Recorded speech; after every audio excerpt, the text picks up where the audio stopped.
কোনো রকম পূর্ব সতর্কতা ছাড়াই শুক্রবার ভোররাতে ইরানি ক্ষেপণাস্ত্র হামলা চালিয়েছে ইসরায়েল। মধ্যপ্রাচ্যের অন্যতম প্রভাবশালী দেশ সৌদি আরব এই ঘটনার পরপরই প্রতিক্রিয়া জানিয়েছে।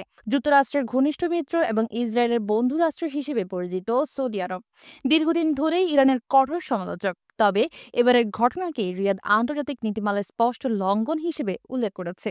সৌদি পররাষ্ট্র মন্ত্রণালয় এক বিবৃতিতে বলেছে, তেহরানে চালানো এই ক্ষেপণাস্ত্র হামলা আন্তর্জাতিক আইন ও প্রথার পরিপন্থী।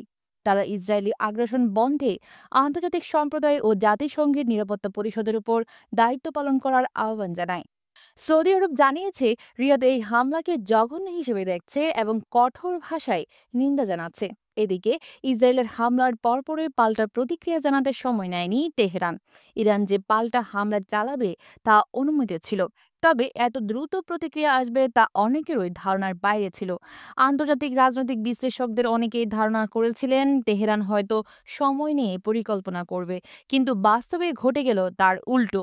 ইসরায়েলি সেনাবাহিনীর মুখপাত্র ব্রিগেডিয়ার জেনারেল এফি ডেফরিন দাবি করেছেন, গত কয়েক ঘন্টায় ইরানের দিক থেকে ১০০টিরও বেশি ড্রোন ছোড়া হয়েছে ইসরায়েলের দিকে। তবে সবগুলো ড্রোনই প্রতিহত করেছে ইসরায়েলের উন্নত প্রতিরক্ষা ব্যবস্থা আয়রন ডোম।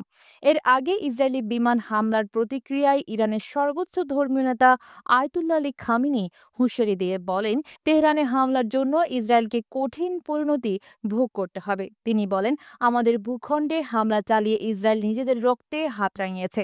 এর মাধ্যমে ইহুদি রাষ্ট্রটি এক কঠোর জবাবের জন্য প্রস্তুত হয়েছে এবং সেই জবাব তারা অবশ্যই পাবে। এর আগেও শুক্রবার ভোররাতে ইসরায়েল তেহরানে বিমান হামলা চালায়। ইরানের রাষ্ট্রীয় টেলিভিশনের খবরে বলা হয়, ইসলামিক রেভলিউশনারি গার্ডের সদর দপ্তর এবং পারমাণবিক কার্যক্রম সংশ্লিষ্ট স্থাপনাগুলোর উপর হামলা হয়েছে।